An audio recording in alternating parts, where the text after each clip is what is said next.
So this is going to model controlling the DC motor using USB.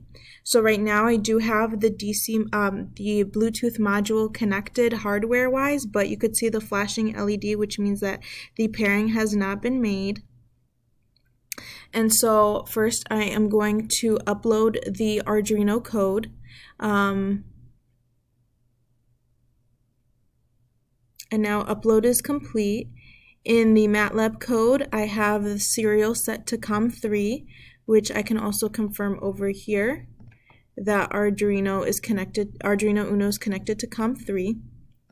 So if I run the MATLAB code, the motor is going to increase its speed based on the pulse width modulation going from 0 to 255, and then it stops.